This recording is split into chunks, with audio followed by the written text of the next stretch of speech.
Century 21 et ses 915 agences immobilières au service de vos projets partout en France présentent Sud Radio Conseil de famille. C'est l'heure de retrouver Conseil de famille. Bonsoir Stéphane Moller. Bonsoir Philippe Rossi. Stéphane, vous êtes associé au sein du cabinet VIA. Nous nous retrouvons chaque soir pour parler finances, immobilier, droit de la famille, pour parler gestion de patrimoine. Aujourd'hui encore, nous allons répondre à Géraldine qui nous dit avoir toujours eu peur de jouer en bourse et ne même pas vraiment savoir ce qu'est une action. Stéphane, pourriez-vous éclairer Géraldine ? Alors d'abord, une remarque importante. La bourse n'a rien d'un jeu. On ne joue pas en bourse. Ce n'est pas un casino. Investir en bourse est une action sérieuse et mesurée. Oui, et vous avez raison de le préciser. Alors, une action représente une fraction du capital d'une entreprise. Acheter une action confère des droits à son porteur. Celui de recevoir des revenus, ça s'appelle des dividendes, et celui de voter aux assemblées générales de l'entreprise, c'est-à-dire de participer à sa gouvernance. Mais détenir des actions, c'est aussi prendre le risque que la valeur de l'action augmente avec le temps ou qu'elle baisse. Il existe plusieurs types d'actions, Stéphane ? Il existe plusieurs types d'actions, évidemment, mais nous pouvons déjà en retenir deux.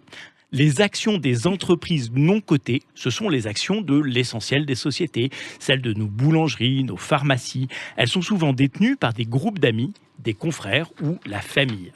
Et certaines entreprises, de grosses entreprises essentiellement, décident de s'introduire sur les marchés financiers, de rentrer en bourse. Leur capital est alors potentiellement détenu en partie par vous, par nous.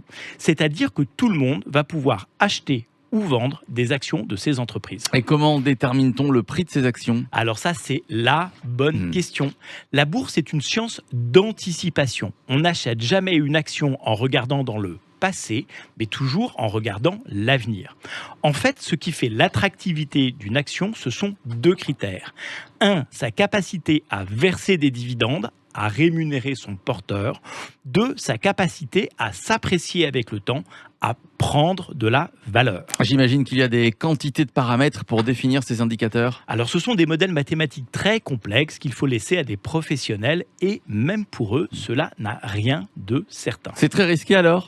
Alors acheter une action est effectivement très risqué, surtout si on fait ça tout seul dans son coin.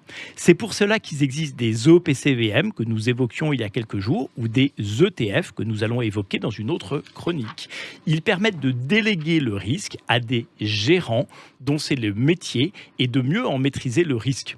Comme souvent, s'entourer de professionnels est une façon de mieux comprendre et maîtriser son risque. Merci à vous Stéphane, conseil de famille à retrouver en podcast sur sudradio.fr. Et si, comme Géraldine, vous avez des questions à poser, vous pouvez le faire par l'intermédiaire du site de conseil de famille, conseil avec un s-2-famille.com. Vous pouvez également tout simplement vous abonner à la chaîne YouTube de Conseil de famille.